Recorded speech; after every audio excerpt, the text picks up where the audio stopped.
started. Roger, 0G, and I feel fine.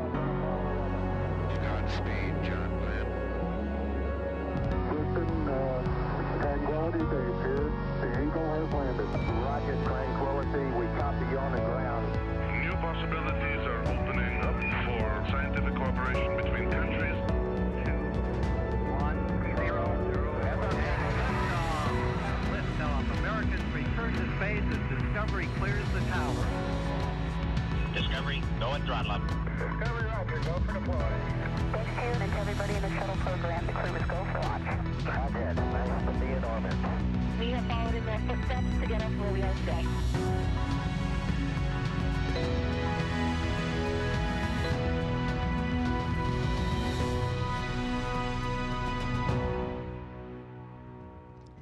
Good afternoon. Thank you for joining us here at the Johnson Space Center for the Demo-2 post-splashdown crew news conference. Just 2 days ago, Demo-2 spacecraft commander Doug Hurley and Joint Operations Commander Bob Behnken splashed down in the Gulf of Mexico after 64 days in space, completing the first crewed flight of the SpaceX Crew Dragon. Their mission was to test the capabilities of the new commercial space vehicle for regular crew transportation to the International Space Station. But they contributed a whole lot more than that on their mission. During their 62 days aboard station, they dedicated more than 100 hours to scientific investigation and worked with the Expedition 63 crew on 4 spacewalks to upgrade the station's power system, among a number of other items. Today's crew news conference is the first opportunity after splashdown to ask questions to Bob and Doug. We'll be taking questions on our phone bridge as well as on our social media platforms. If you're on the phone, please press *1 to add your name to our queue and ask a question. And if you're on social media, use the hashtag #AskNASA. Before we get to opening comments from the crew, we'd like to share some of the messages from around the world welcoming Bob and Doug back to planet Earth. Splashdown. Welcome back to planet Earth, and thanks for flying SpaceX.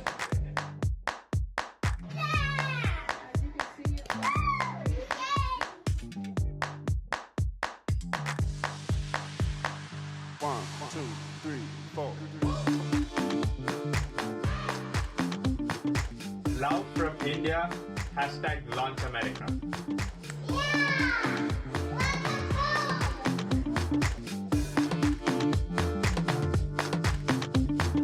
One, two, three, four.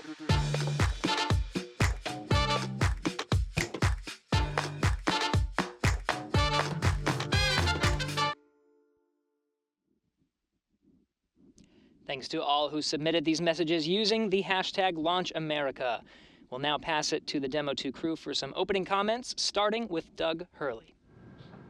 Well, it's great to talk to you today. We're just a couple days removed from splashdown off the coast of Florida near Pensacola. Excited to be back. We're already working through our exercise and rehabilitation program to kind of get our Earth legs back. We were lucky that we worked out pretty hard on space station, and I think we've both done pretty well up to this point. We're also lucky in the fact that we landed in some pretty smooth waters thanks to the weather folks, and so I think that helped a lot.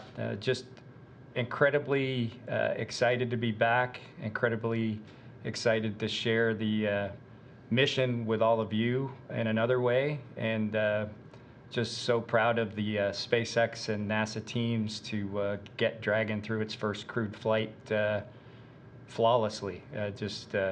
We're almost kind of speechless as far as how well the vehicle did and how well the mission went, and all the things we did on board ISS with Chris Cassidy and Anatoly and Yvonne.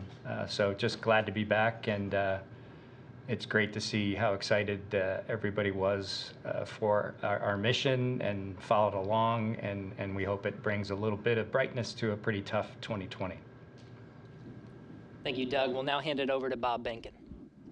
I think Doug pretty much covered most of the things that either one of us would say about the mission itself. I would just add that, you know, it's a humbling experience to be a part of what was accomplished with the SpaceX vehicle. Just a wonderful team on the NASA side and the SpaceX side to pull it all off. It took years in the making. I think Doug and I have been working at it for a good solid 5 years to get to this point, and it's just awesome to kind of see it to fruition. I know that one of the things that we're most proud of is bringing launch capability back to the Florida coast, back to America, and of course landing safely at the end of all of that. And so just again, humbled to be a part of such an awesome team and awed by what they accomplished. Thanks to you both for those initial remarks. We'll now open it up for questions. Again, if you're on our phone bridge, please press *1 to submit a question. To ensure we get to everyone's questions, please refrain from asking more than one at a time. We'll have a lot of questions, so if you find that yours has already been answered, press *2 to withdraw it. And if you're on social media, please use the hashtag #AskNASA. Let's start on our phone bridge first with Lauren Grush from The Verge. Hi, Bob and Doug. Good to talk to you, and congratulations on such a great launch. Leading up to this mission, the date of the launch was always so uncertain, and you mentioned you would plan your life in increments of weeks or months at a time. So I'm wondering, how does it feel now after all that buildup, now that it's over and you have a little more certainty in your schedule again? Thanks. Yeah, that's a good question. I don't know if certainty is the right word at this point. You know, I think for both of us, it still feels pretty surreal, and I know that's a little bit overused, but I don't know how else to describe it. You know, one minute you're bobbing in the Gulf of Mexico, and, you know, less than 2 days later, you're in a news conference. So, you know, it's been a time to reflect and think about a lot of the things that went on in the lead up to the mission itself, like, you know, the launch, the on-orbit time, the entry, the landing.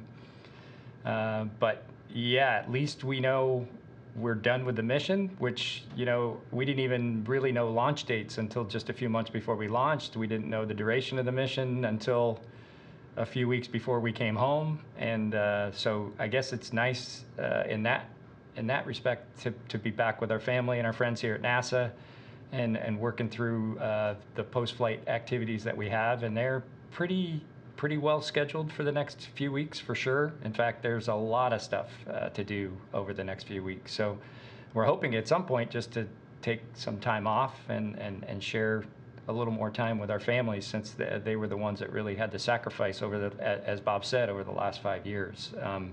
Because we were mostly in California, and we were mostly, obviously, the last 2 months in space. Next, we'll go to Andrea Leinfelder from the Houston Chronicle. Welcome home. Bob, you gave a really great description of what it was like to launch in the Crew Dragon. I was hoping you could give us a similarly vivid account of what it was like to land. Thank you. Well, thank you, Andrea. You know, the landing was, I would say it was more than what Doug and I expected. Things are always pretty smooth as you work through a deorbit burn, because of course you're still in low Earth orbit while you take that little bit of energy out that it takes to lower you into the atmosphere and start the trip home. As we kind of descended through the atmosphere, I personally was surprised at just how quickly the events all transpired. It seemed like just a couple minutes later, after the burn was complete, we could look out the windows and see the clouds rushing by at a much accelerated rate. You know, one of the things we didn't have a lot of time to do during our time docked to station with how busy we were was to really focus on the Earth for an extended period of time. And during free flight in Dragon, we were able to do that, and probably had a pretty good feel for the rate that the Earth was moving below us, and we could definitely tell things were picking up quick after we started that burn. Once we descended a little bit into the atmosphere, you know, Dragon really, it came alive. It started to fire thrusters and keep us pointed in the appropriate direction. The atmosphere starts to make noise. You can hear that rumble outside the vehicle, and as the vehicle tries to control, you feel a little bit of that shimmy in your body, and our bodies were much better attuned to the environment, so we could feel those small rolls and pitches and yaws, and all those little motions were things that we picked up on inside the vehicle. As we descended through the atmosphere, the thrusters were firing almost continuously, and I think the sound that makes, I did record some audio of it, but it doesn't sound like a machine. It sounds like an animal coming through the atmosphere with all that all the puffs that are happening from the thrusters and the atmospheric noise. It just continues to gain magnitude as you descend down through the atmosphere, and I think we both really noticed that aspect of things. 'em. All the separation events, from the trunk separation through the parachute firings were very much like getting hit in the back of the chair with a baseball bat, just a crack. And then you'd get some sort of a motion associated with that, usually pretty light for the trunk separation. But with the parachutes, it was a pretty significant jolt. And a couple of jolts as you go through the disreefing of the parachutes as well. And so all the way down, we were talking about it. I think I took a line from an old movie that Doug and I were both familiar with at one point, because under the G load of about 4.2 Gs, I said, want to get some coffee? Much like we had seen in an old movie that we had watched, because that was really the feeling that we had, and that's the best way to describe it. If you've seen an old movie that happened to have some guys who'd been in a centrifuge, that's what we felt like. When the time came to splashdown, I think we were watching the altimeter, which is a GPS altimeter, so it's not super accurate everywhere that you're located. And so we got to below zero for our altitude on that indicator, which was a little bit surprising. And then we felt the splash, and we saw it splash up over the windows. It was just a great relief, I think, for both of us at that point. And I can't say enough about how well the SpaceX team trained us. They provided us some audio clips of what it was like inside the Demo-1 vehicle, so that we were familiar with all those sounds. And reassuring is not quite the right word, because we think of it more in technical terms as pilots and engineers riding along with that vehicle. But when it performed as expected and we could check off those events, we were really comfortable coming through the atmosphere, even though it felt like we were inside of an animal. Let's go to David Curley from the Discovery Channel. Oh, Bob, what a description. Welcome back to both of you. I have a lot of technical questions, but let's do the fun question and the big question. Bob, did you leave something for Megan? You don't have to tell me what it is. Will SpaceX leave it there? And Doug, you said you would talk about the historical meaning afterwards. Here we are. Big picture, what does this mean? Thank you, gentlemen. Welcome home. You go first. Well, inside the vehicle, it's not something we don't do is leave things behind. We do our best to, keep it in ship shape. We did leave a patch inside the vehicle. There's a Demo-1 sticker that we added, and we did give the ship a name, Endeavour. And I'm hopeful that they'll be able to keep both of those things as they go forward and add their decal to the interior of Endeavour. I guess for me, from the historical aspect, that I think, yes, certainly the first U.S. crewed vehicle since the shuttle, so 9 years ago. Certainly, personally, it's significant because I was the last shuttle pilot and then the first Commander Dragon, and so it's neat to think about now. And I certainly, maybe a year from now, we'll think a lot more about it. But I'm more. I think what's more important to me is the historical aspect for NASA and certainly for SpaceX. It just for a company that's only been around for a decade or a little more than that to build a spaceship that takes crew into orbit and returns them safely is just that part of the historical aspect for me is probably most significant. And to be part of that for me is also by far the most important and one of the most incredible highlights that I'll have from a professional career. To just share in that journey, that odyssey, that Endeavour, as we named our ship, was just one of the true honors of my entire life, but certainly my professional career. We'll now go to Marcia Dunn from Associated Press. Hi, I'm wondering, did either of you realize real time that you were surrounded by pleasure boats filled with gawkers so soon after splashdown? And if so, were you concerned? And if you were unaware of them, were you surprised to find that out afterward? And Bob, a real quick question, when's the puppy arriving? Well, I guess since Bob's got a really important question to answer, I'll talk about the boaters. This is something that we discussed as a NASA SpaceX group prior to Demo-1, actually. And, we certainly appreciate the folks wanting to participate in the event. but you know, there's some safety aspects that I think, you know, as the administrator said, we'll have to take a look at, because it just can't happen like it did before. But certainly we were not, and it's mostly due to kind of the way the windows looked after splashdown. So, you know, the reentry is a fairly dynamic event, and you can see from, you know, just an overall view of the capsule that reentry is a pretty demanding environment, you know, with the different scorches on the vehicle, and the windows were not spared any of that. You know, the look out the windows, you could basically tell that it was daylight, but very little else. So we didn't really see anything clearly out the windows until the SpaceX recovery crews got near us with the fast boats, and then we could see a head or two out the window. But yeah, I had absolutely no awareness of the other flotilla that was out there until we were back on board Go Searcher and in the medical facility.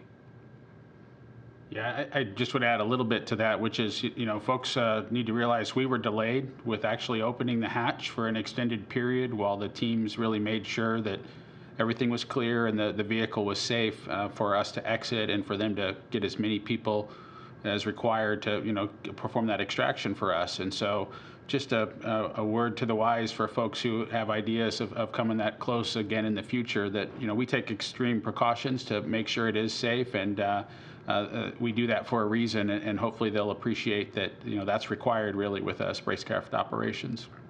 As far as the puppy goes, we're on about a 2-week time frame where we need to teach my son a little bit about the things that are required to, you know, have a dog in the house, and make sure he's comfortable with picking up his responsibilities associated with the dog. Then, you know, I've done a lot of that with the IP phone from the space station over the last couple months, but now he's got to put his work in to get the dog bed in the right location and show me that he's ready to take on that responsibility. And, you know, he's gonna love that puppy, and he's gonna, you know, he needs to bring him up right, and so we're gonna set him up for success. Otherwise, it'll be my dog instead of his. Let's go to Robert Perlman from Collect Space. Hi, Bob and Doug. Great to see you back on Earth. Up until now, after a historic NASA first flight like yours, it would almost be a given that something from the mission, the spacecraft or the space suits, would be headed to the Smithsonian. But given the commercial nature of your flight, very little of your mission's equipment belongs to NASA, and your spacecraft is already slated to fly again. So we're up to you. What would you like to see SpaceX donate to the National Air and Space Museum, or otherwise put on public display? And might we see your sons agree to donate Tremor? Well, they might make that agreement. I'm sure they would request something in trade. I don't know, at least an opportunity to go see where Tremor's new home would actually be. I think there's a lot of Tremors out there as well at this point, and so I think that it could be that the marketplace is saturated with Tremors. As far as what I'd like to see donated, you know, I still think there's an opportunity for the history to play out and this capsule to still end up in the Smithsonian.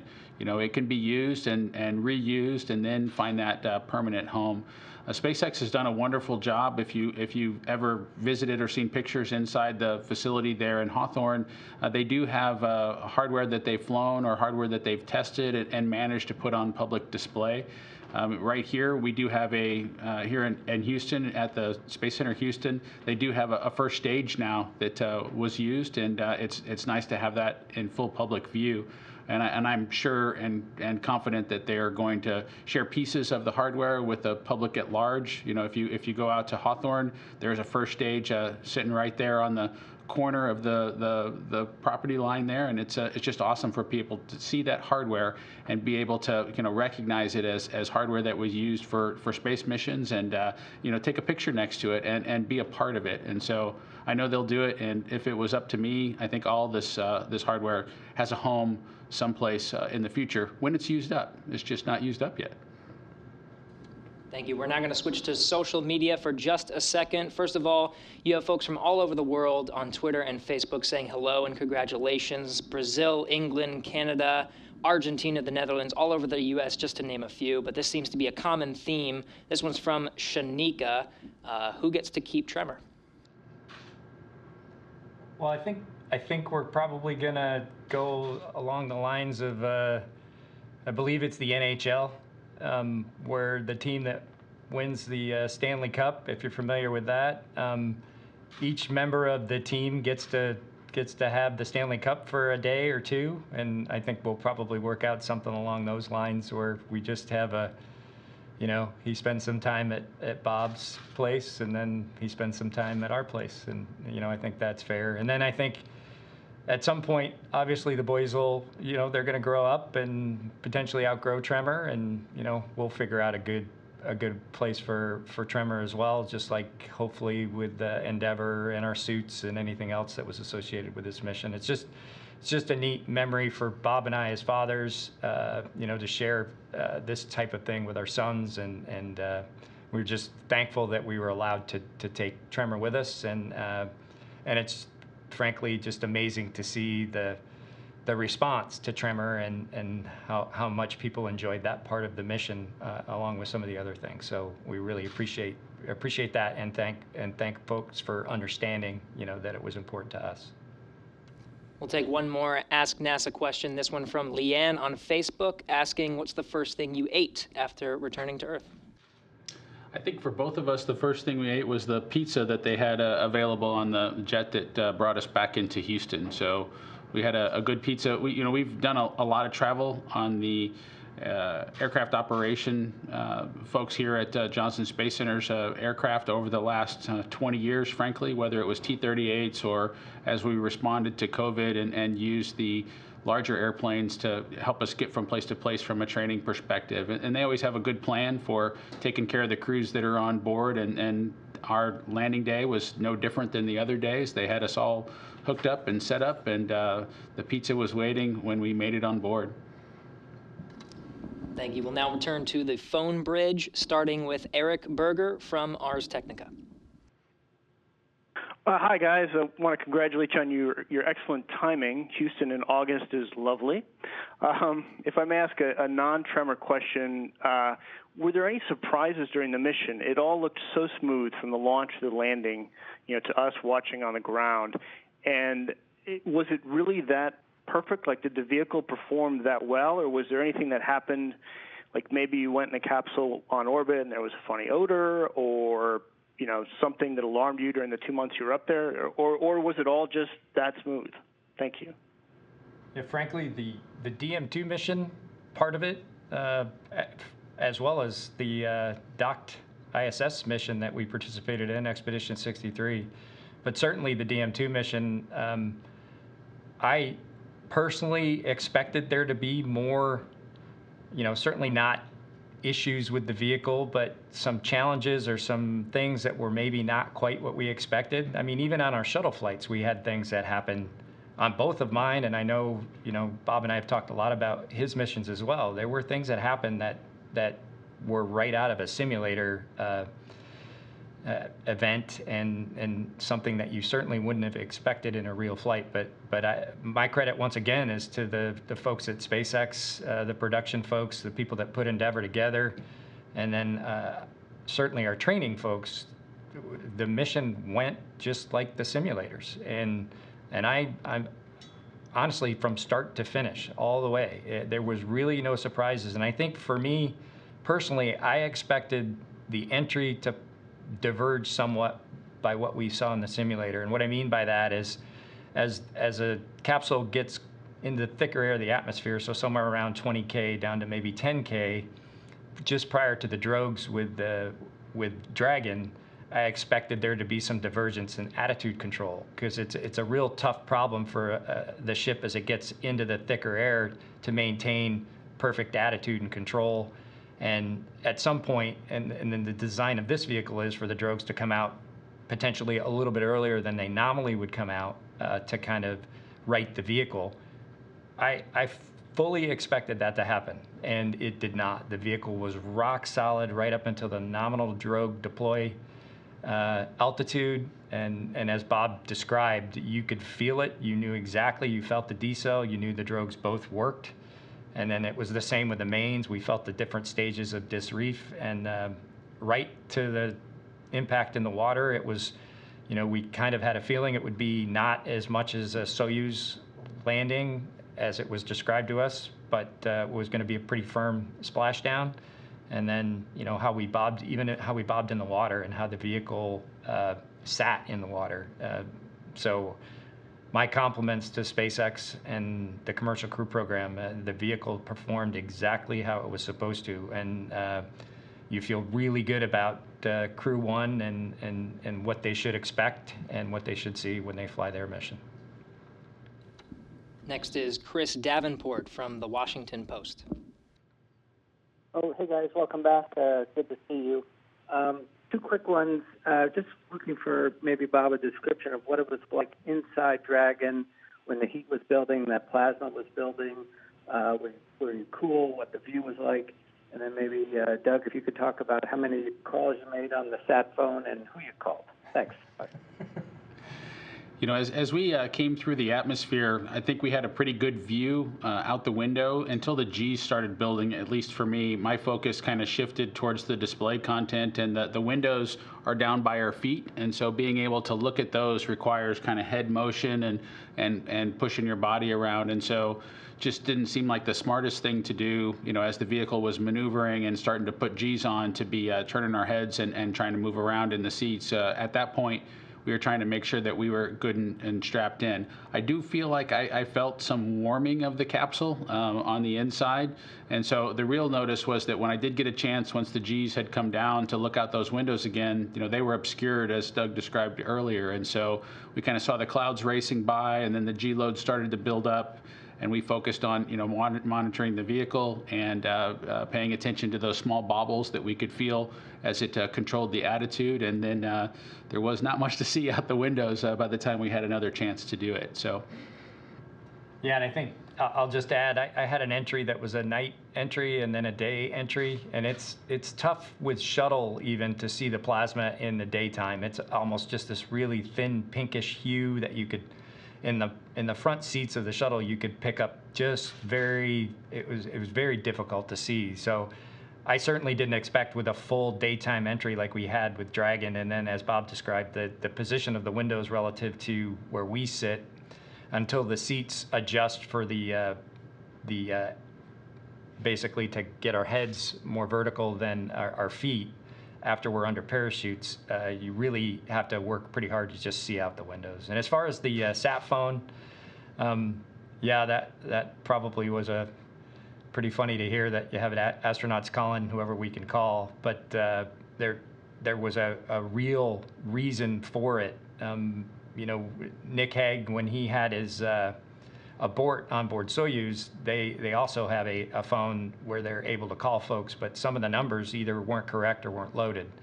And as I think most people know, in this day and age, we know very few phone numbers by heart like we used to know many years ago. And so we wanted to get a test objective out of the way, which was to call the core station at Hawthorne. And when we called to say, hey, we would like to do that, they said stand by. And so we decided we would exercise our judgment and use the phone to call some other folks. So we called Anthony, I think, at the Capcom console, or at the flight director console here. And, hi, this is Bob and Doug. We're in the ocean. And then we also called our wives, who happened to be together. I think they were here at Mission Control.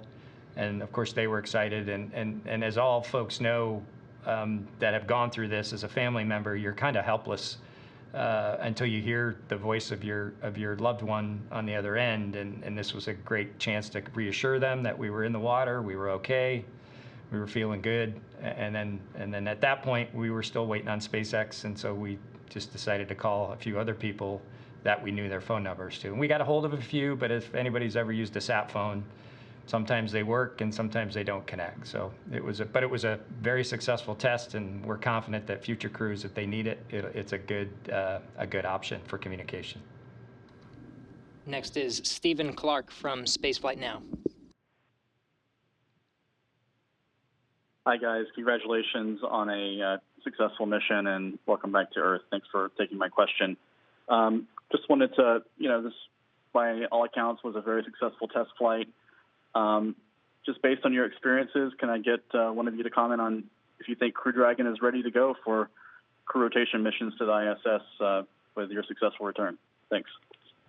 You know, I think both of us are in agreement, no questions, that the Crew Dragon, once they finish the certification process, you know, they do need to look at the data from our entry. You know, it's not just the end users' anecdotes of how well it performed. They will do a very thorough review, both on the SpaceX side and the NASA side, to make sure that they're comfortable. But from a crew perspective, I think that it's definitely ready to go. There are things that can be improved, just like even with the final flight of the space shuttle. I know Doug will tell you that there are things that could have been improved or would have been improved if we flew 136. And so there'll be some things that we'll have some ideas about how we could make better to make things a little bit more comfortable or a little bit more efficient inside the vehicle for those crews. But from a crew perspective, I think we're perfectly comfortable saying that Crew 1 is ready when they finish the engineering and analysis associated with certification.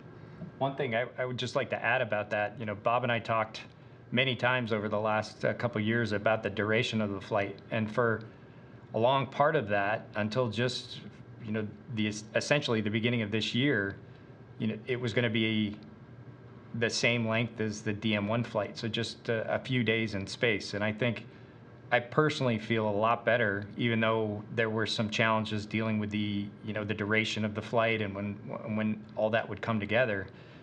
I certainly feel much better from the Crew 1 perspective and subsequent flights of having Dragon docked to station for 2 months. It is a much better outcome for me than if we'd have just been up there a few days. If you're asking the Crew 1 folks to be up there for a full-up 6-month-ish type duration, I think they should have a lot more confidence that the vehicle does fine in the quiescent mode, docked to station, and there wasn't anything that maybe wouldn't have been uncovered had we just been up there for just a few days. So I thought that was a much better outcome. We have Gina Sinceri from ABC News. What mission would be on the books for you both next? What would you like to do? At least for me, I think in the short term is I transitioned to a support role. As you know, my wife is assigned to a SpaceX mission, and we have a young son. And so I'll definitely be focused on making sure that her mission's as successful as possible and supporting her just as she did for me over the last 5 years with the uncertainty in our launch dates and our uncertainty in our return dates. It's definitely her turn to focus on getting her mission accomplished while I take care of the things that need to be taken care of for our home life. Next is Elizabeth Howell from space.com. Welcome home, and I wanted to know what kind of lessons learned or kind of advice that you would be giving to the Crew 1 when they get ready to go. That's a great question, and you know, we have a tag up with those guys, I believe, early next week, and I think we've mentioned before that we talked to them shortly after launch, and once we were docked, just to kind of, while it was all fresh in our memories, a data relay to all the things that we noticed or saw, sounds and things that really can't be emulated very well in a simulator, and things that would trigger, you know, any of the other training objectives that they're going through right now as they wrap up their training. And so I think lessons learned, you know, there are always lessons learned, you know, things that we did that maybe we could be more efficient about, or that we learned, or that we thought maybe would work one way, or that maybe would work better for another.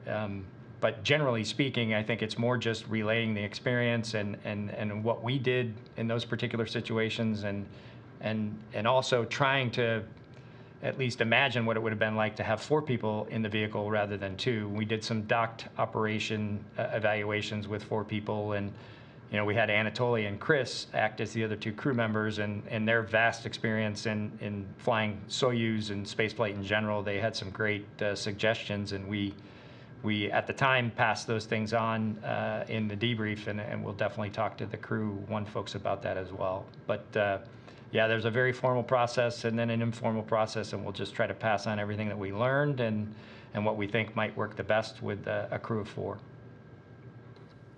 We have Joey Roulette from Reuters.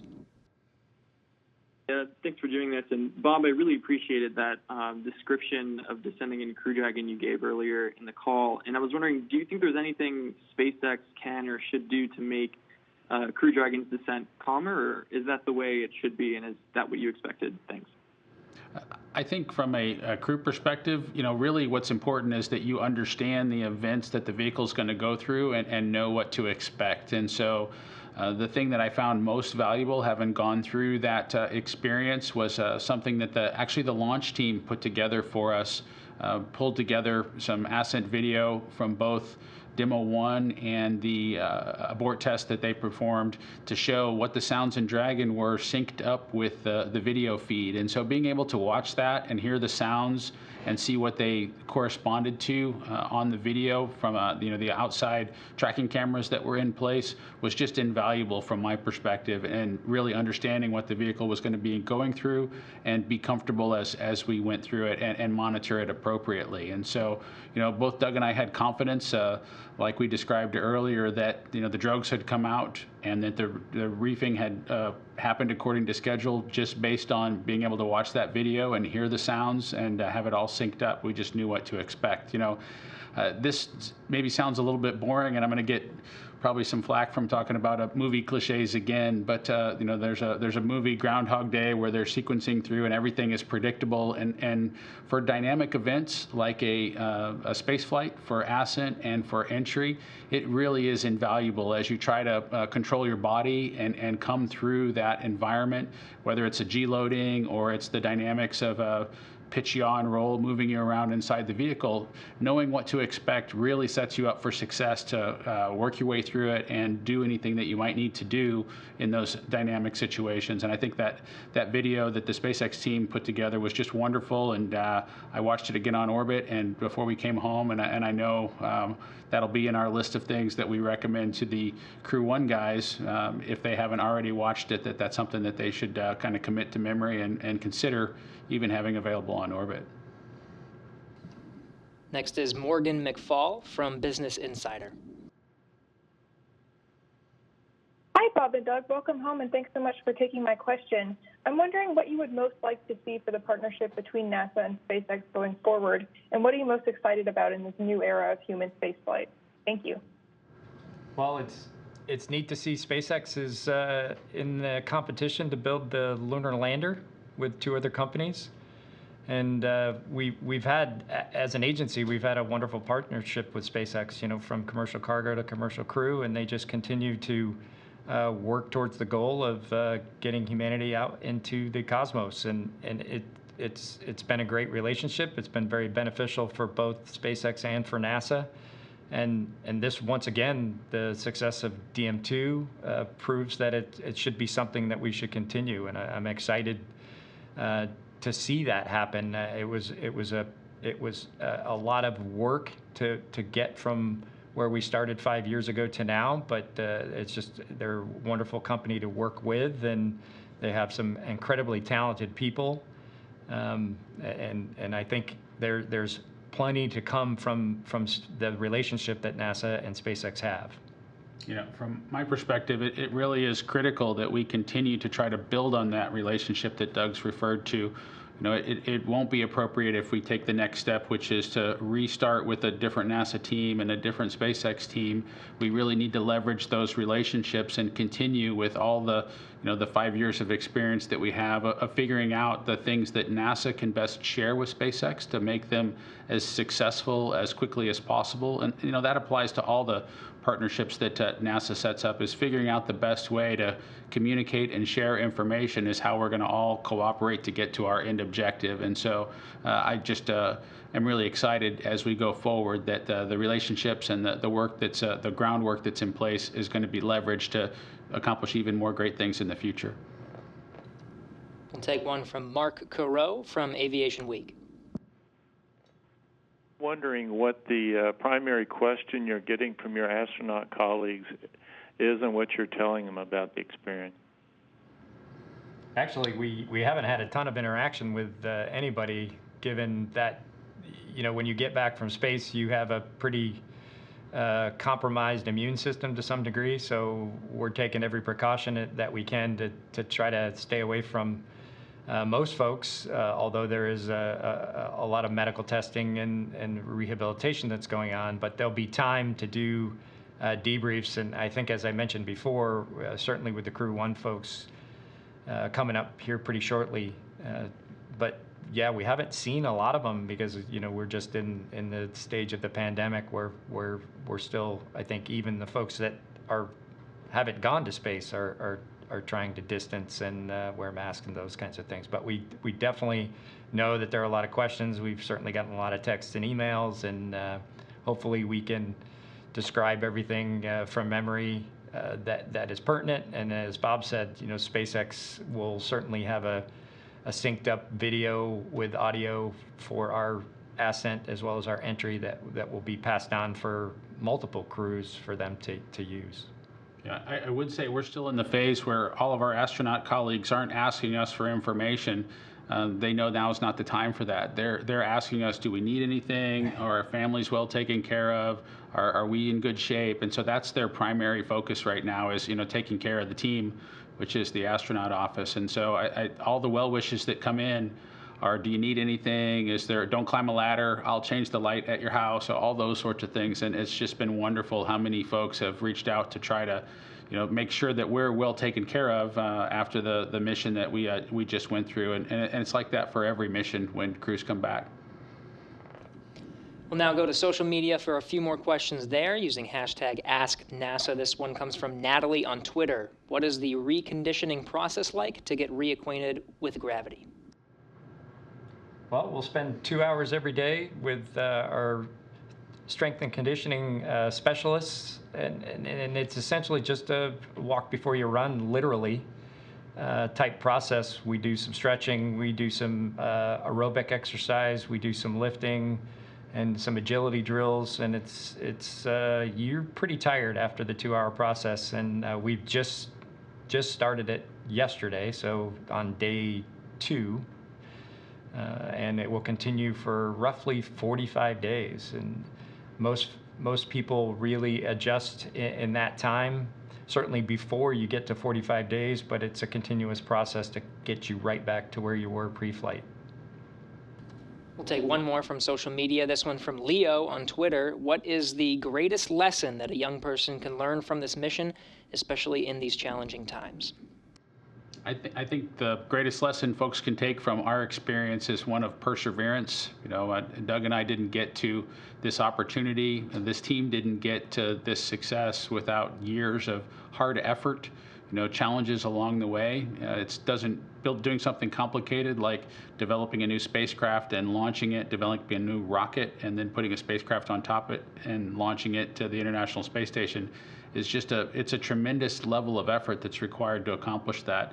And there are setbacks. There are challenges where rocket performance isn't what you expected, or a propulsion system on board a capsule isn't exactly everything that you thought it was, and you have to adapt to those challenges, and you have to overcome them and continue forward and maintain both optimism and paranoia as you go through that perseverance. And so those are all normal things as you try to accomplish challenging tasks. And so I'm hopeful that our experience, the entire SpaceX team's experience, and the NASA team's experience, one of just the focused effort for an extended period of time, can lead to just awesome results if you stay focused. And so that message of perseverance is the one that I would want to share. We'll now go back to the phone bridge, starting with Marina Corin from The Atlantic. Hi, Bob and Doug. Welcome back. What advice would you give to future Crew Dragon passengers who are not astronauts? And a quick second question. You've been close friends for years. Did your friendship survive this historic experience? All right. What advice would we give the non-professional astronaut when they're flying on Crew Dragon? Purely that SpaceX and NASA collaborated to build a tremendous vehicle that is very capable of the mission to go to and from low Earth orbit safely. It's a comfortable vehicle. There are things that are just an aspect of flying in space that I think most folks don't quite realize or understand. There are times when it's uncomfortable. There are times when, of course, you can't take a shower. Going to the bathroom is a challenge, but I think in general, it's an outstanding vehicle, and they should be excited to fly on board to get that experience if they're lucky enough to do it. And I think as far as our friendship, it certainly survived. If anything, it just got stronger. Being part of a crew with Chris and Anatoly and Ivan, it was just neat to see the team developed. As Bob had mentioned before, and I'm sure I did too, we've known Chris for a long time. I flew with Chris on our first flight together, and it just was really neat to see the Expedition 63 crew develop and work through the last few months, and it was very, very rewarding. And I think for me personally, I didn't appreciate that aspect of it as much, going into the flight, because I think, our huge concern and challenge was making sure DM2 flew the way it ended up flying successfully. And so it was neat, and it just was such a huge advantage, I think, for Bob and I, that we are close friends, that just the crew coordination part of it and Flying Dragon was almost via telepathy sometimes. We didn't even have to say anything, whether we were pointing at something or if we just at that particular moment looking at that part of a display, because that's what we knew would be the thing that was most important. And I just think that I know that doesn't necessarily always go into the selection process, but I think in this case, when we were selected to fly this mission together, it certainly gave us a distinct advantage over some crews, and it was certainly very much appreciated by me. Yeah, just as Doug said, being able to add Chris to our friendship and Anatoly and Ivan is really how Expedition 63 worked out. It was us focused on the mission, and Chris, as the commander of the space station, being able to shift into the support role when it came time for us to get docked, and then us to shift into our support roles once we were on board the space station. Of course, the spacewalks activities have various sync points where the leadership moves around, and we were able to do that very seamlessly, and part of that is related to just how close and how strong our friendships were across the board. And of course, when we came to the end of the mission and it was time to undock, Chris jumped back into that support role again and helped us with the cargo transfer that we needed to put in place, some of the powered payload activities. We just it was all very seamless. Folks understood what their responsibilities were, and we were able to cooperate and work together to make it all happen and get the mission done. And so I would say our friendship is stronger, and we added some folks to our circle as well. Next is Mary Liz Bender from Cosmic Perspective. Welcome home, Bob and Doug. I want to first thank you for sharing that wisdom on Perseverance. You shared a lot of stunning images of Earth while you were on the station, and I really enjoyed the perspective you gave with the captions that you used.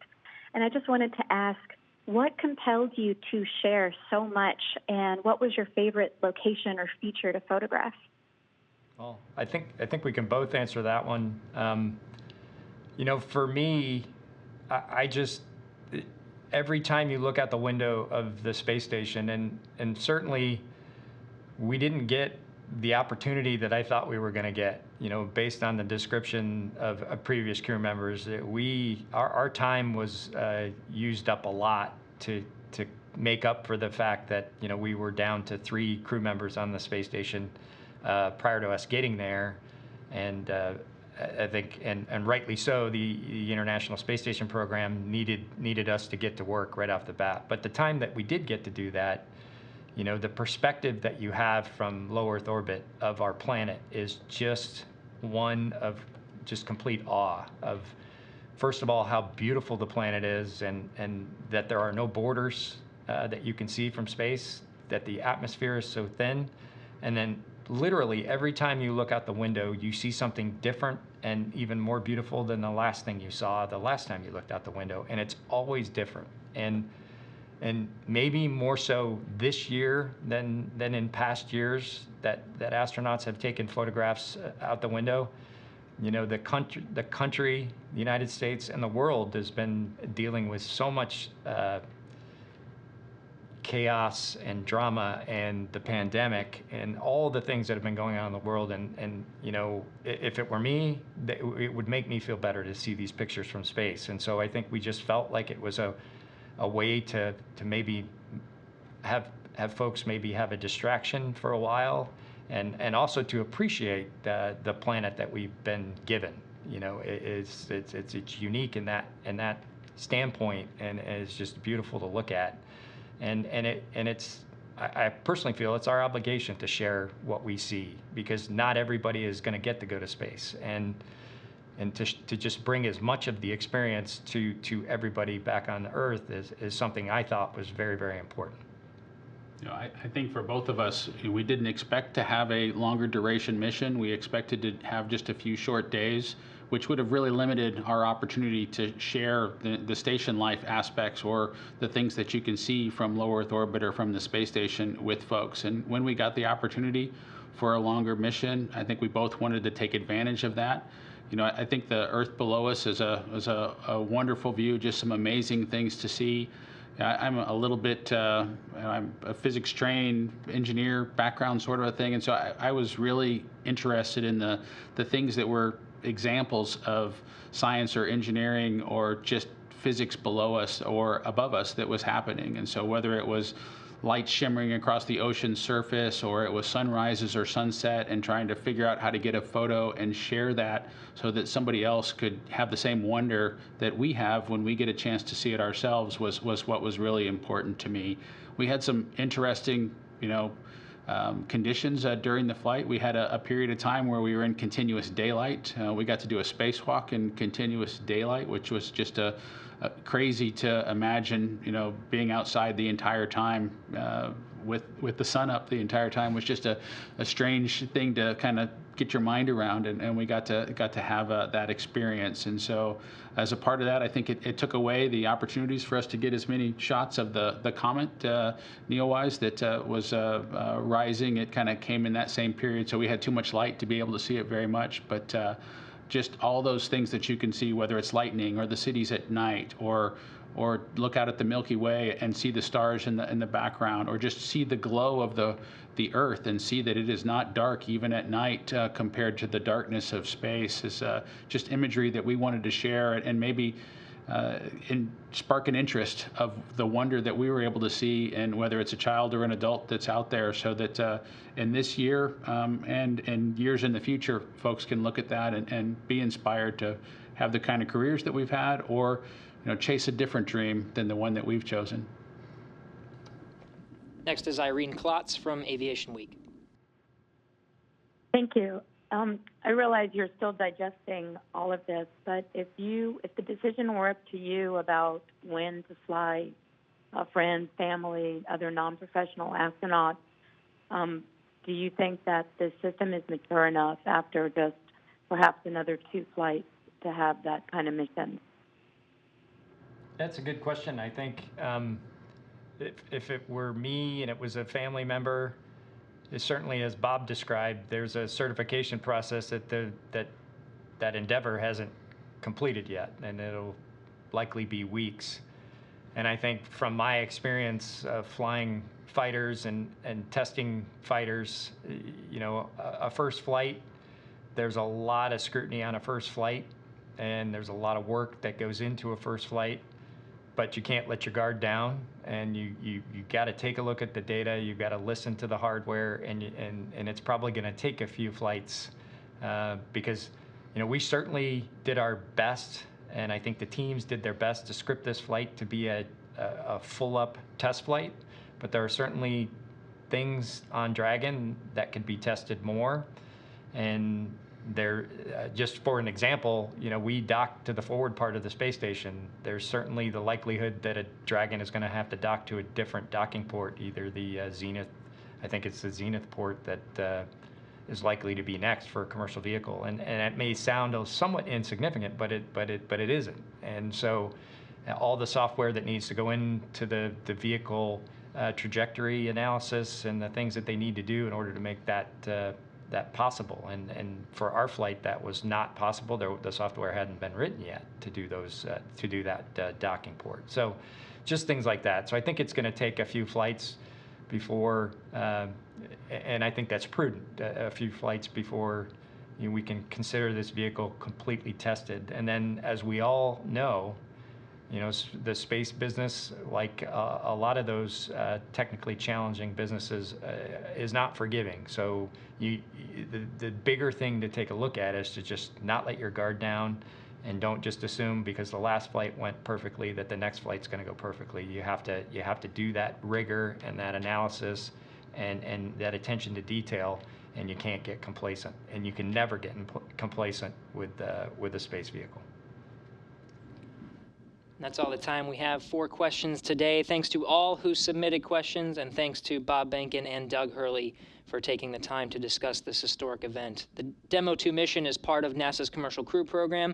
We have more milestones coming up in the very near future. So for the latest, please visit nasa.gov/commercialcrew. Thanks again for joining us. That'll wrap up today's Crew News Conference.